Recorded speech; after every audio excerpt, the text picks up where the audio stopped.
manusia. Proses tercabutnya nyawa manusia akan diawali dengan detik-detik yang menegangkan lagi menyakitkan.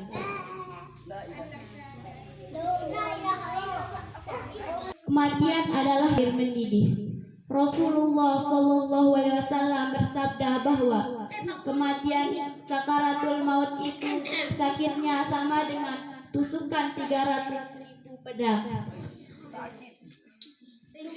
Imam Ghazali mengatakan, demi Allah, sekiranya jenazah yang kalian sedang tangisi bisa berbicara sekejap lalu menceritakan pengalaman sakaratul mautnya, niscaya kalian akan melupakan jenazah tersebut dan mulai menangisi diri kalian sendiri. Yang dirahmati Allah, sempatkah kita bermaksiat? Sempatkah kita berbuat dosa? Sementara kita tidak tahu kapan ajal menjemput. Bahkan Rasulullah Shallallahu Alaihi Wasallam bersabda, sakaratul yang paling ringan itu adalah umpama kawat berduri yang dimasukkan ke dalam perut lalu dicabut dengan sekuat-kuatnya sehingga anggota badan yang tersangkut pada kawat itu pun keluar dan yang tersisa hanyalah badannya saja. Sungguh sakitnya sakaratul maut.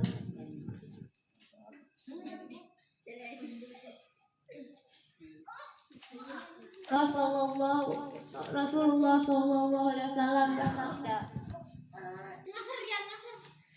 La ilaha illallah al-maut syakarat. Rasulullah Shallallahu Alaihi Wasallam bersabda, A'udzu billahi minasy syaithanir rajim. Bismillah.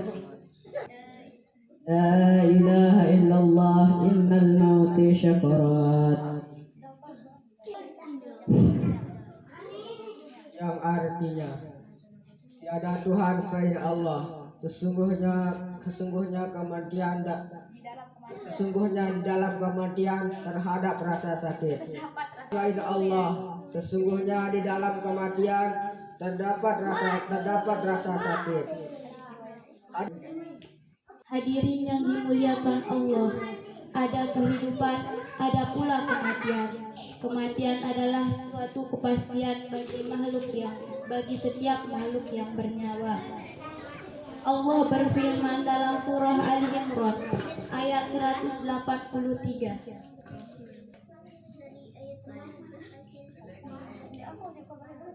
A'udzu billahi minasy syaithanir rajim. Bismillahirrahmanirrahim. Kullu nafsin za'iqatul maut wa innama tuwaffawna ujurakum yawmal qiyamah. Faman zuhziha 'anil nari wa udkhilal jannata faqad faz. Wa mal hayatud dunya illa mata'ul ghurur. Sadaqallahul azim. Yang artinya, setiap yang bernyawa pasti akan merasakan kematian. Hadis riwayat Bukhari. Yang artinya, setiap yang bernyawa pasti akan merasakan mati. Dan hanya pada hari kiamat sajalah diberikan dengan sempurna balasannya. Barang siapa dijauhkan dari neraka dan dimasukkan ke dalam surga, sungguh dia memperoleh kemenangan. Kehidupan dunia hanyalah kesenangan yang berbedanya. Hadis riwayat Bukhari.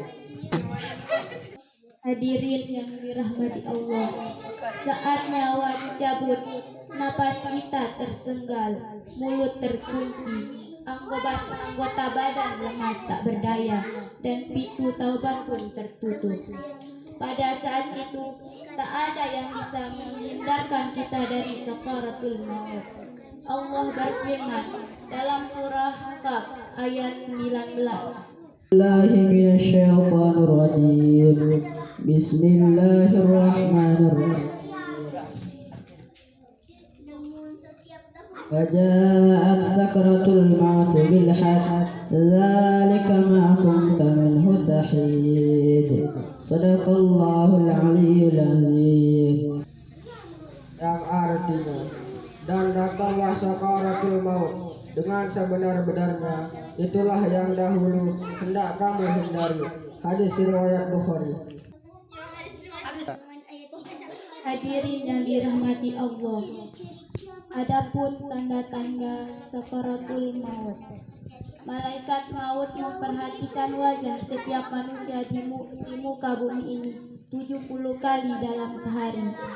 Tanda kematian 100 hari sebelum kematian. Tanda ini berlaku setelah asar.